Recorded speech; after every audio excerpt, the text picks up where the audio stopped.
그리고 다음으로 이제 그 큰 대형 모니터가 있는데요. 아까 뭐 첫 번째 이제 화면으로 보여드렸습니다만 이 앞에 큰 이제 그 이제 빔 프로젝터가 있습니다. 이 빔 프로젝터 앞에다가 큰 표를 띄우는데 그 표에다가 시간 그리고 몇 명 투표 그리고 몇 명 투표한 그 퍼센트 그리고 아래에는 조그맣게 누적으로 나옵니다. 이제 뭐 5분마다 한 번씩 9시 5분에는 뭐 몇 명 몇 프로 그 다음에 9시 10분에는 몇 명 몇 프로 이런 식으로 이제 누적이 되는 식으로 밑에는 기록이 되는 작은 글자로 누적이 되는 게 있고요.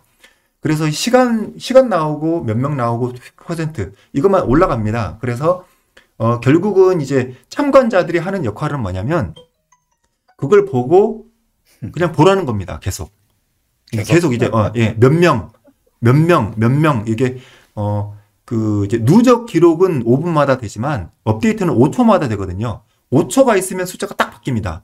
5초가 있으면 숫자가 바뀌고 퍼센트랑 같이 바뀌거든요. 그걸 그냥 이제 보라는 겁니다. 이걸 보면은 보기 위해 참관인들이 필요하다는 이야기네요. 네.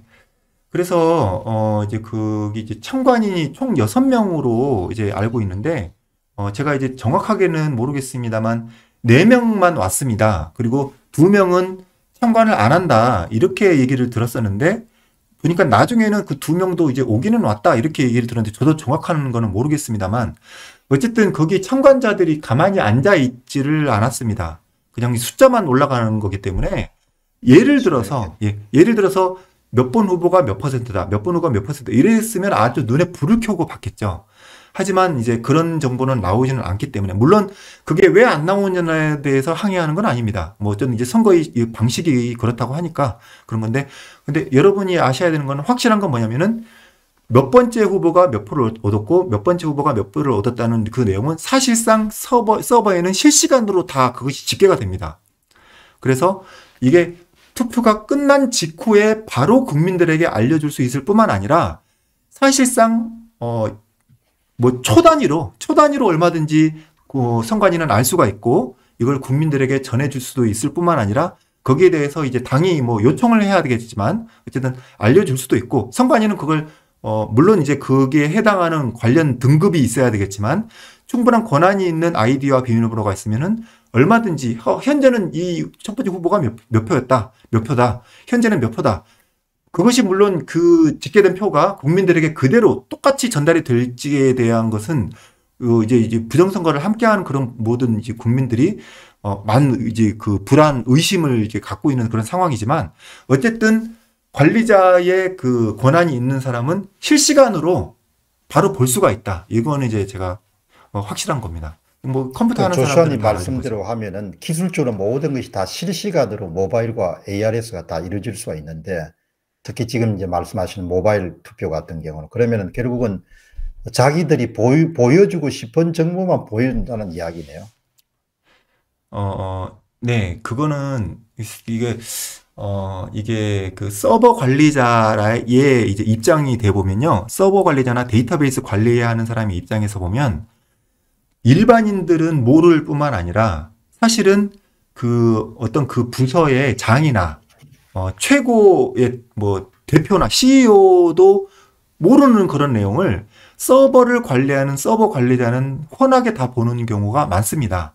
저도 이제 그런 경험을 많이 해봤는데 그런 생각을 합니다. 아니, 서버 관리자가 정말 나쁜 마음을 먹으면은 이 정보를 얼마든지 악용을 할 수도 있고 사적으로 이익이 활용할 수도 있고 이런 가능성은 충분히 다분하다. 그런 의미에서 이 보안 대책이 정말 철저하게 이루어져야 되겠구나. 이런 생각은 제가 뭐 충분히 하고 있습니다. 근데 그동안 이제 부정선거를 규명해 오신 분들은 어떻든 간에 이제 모바일이라든지 이런 전산 장비에서 만들어진 숫자는 얼마든지 새롭게 재조정될 수 있다는 거 아니에요, 기술적으로. 그러니까 실시간으로 네. 공개가 안 된다는 이야기는 기본적으로 그 사이에 실시간으로 공개하지 않고 그 사이에 최종 결과를 발표하는 사이는 얼마든지 장난이 있을 수 있다는 겁니다.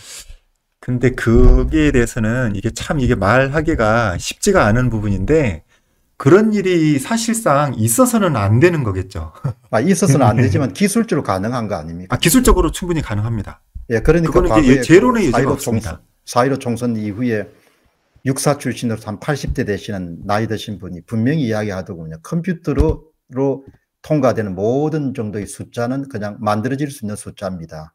지금 뭐 그렇게 했다는 게 아니고 네, 그런 네, 가능성이 맞습니다. 있다는 것이죠. 맞습니다. 그럼 범죄하는 사람들은 그 가능성을 얼마든지 활용할 수 있는 거죠. 기술적 가능성을. 그 점은 분명히 그리고 우리가 하고 우리가 넘어가죠. 이제 사실 부정선거 이제 관련된 의혹이나 이제 부정선거를 확신하는 그런 국민들 입장에서는 지난번 서버 최고 관리자의 아이디와 비밀번호 유출된 관련 건과 해서 상당히 이 보안 부분에 대한 우려를 이제 하지 않을 수가 없다 이렇게 좀 여기 보여지고요. 또 이제 돌다리 한 40년 정도의 컴퓨터 경력을 갖고 있는 돌다리 님이 들어오셨는데, 선거관리위원회는 개인별 정치 성향 데이터베이스를 가지고 있습니다. 편중된 번호를 추출해서 여론조사를 하는 것입니다. 당연히 공정한 여론조사가 되지 않는 것이죠. 이게 2차 컷오프에서 70%에 해당하는 이야기를 돌다리 님이 정확하게 이야기하시네요. 그 다음에 넘어가시죠. 네, 그 투표율도 그냥 이제 잠깐 보시면은 9시 정각에 이제 문자를 발송했다고 나오는데 놀랍게도 한 3분 만에 165명이 탁 올라가더라고요. 이제 그거 이제 뭐 보자마자 이제 기다렸다는 듯이 눌렀다는 분도 있나 본데 어쨌든 5분, 30분 제가 이제 그렇게 이제 또 10시까지는 이제 체크를 했습니다. 10시 그러니까 딱 1시간 지났는데 6만 865명이 투표를 했고 이 중에서 대부분이 모바일 투표를 했고 컴퓨터로도 이제 투표를 할 수 있다고 합니다. 컴퓨터는 해킹에 더 취약한데 컴퓨터로도 한 300명 정도. 근데 이건 이제 크진 않습니다. 전체 투표자의 0.3% 정도밖에 안 되는 수치입니다. 그래서 이제 이 정도로 이제 투표를 했고요. 0.3%, 0.5%네요. 제가 계산을 좀 잘못했는데. 네. 0.5% 정도의 수치였고요. 근데 이제 그 현장에서 보는 사람들 얘기로는 이때까지 그 투표율 중에서의 역대 최고의 투표율이라고 했습니다. 근데 역대 최고의 투표율이라는 그 소리를 듣자마자 좀 섬찟하더라고요. 지난번 4.15 총선도 그 사전투표가 역대 최고의 사전투표율이라고 했거든요. 역대 최고라는 말은 실제 투표에 플러스해서 조작될 수 있는 투표를 더했기 때문에 비정상적으로 높아질 수 있는 부분인데, 물론 이번에 이제 그 민주당의 정말 이 삽질과 문재인 정부의 정말 엄청난 지금 뭐 비리들과 이 경제 정책 이런 것들에 대해서 정말 국민들이 분노하고 있기 때문에 국민의힘당 경선에 또 관심이 있는 게 아닌가 이렇게 추측도 될 수 있는데, 그와 동시에 4.15 총선의 부정선거가 떠오르면서 이번 이 경선에도 사상 최고의 투표율이라고 했을 때, 또 부정이 저지르기 위해서 뭐 추가로 수치를 집어넣는 것이 아닌가 이런 좀 걱정은 저도 좀 많이 됐습니다.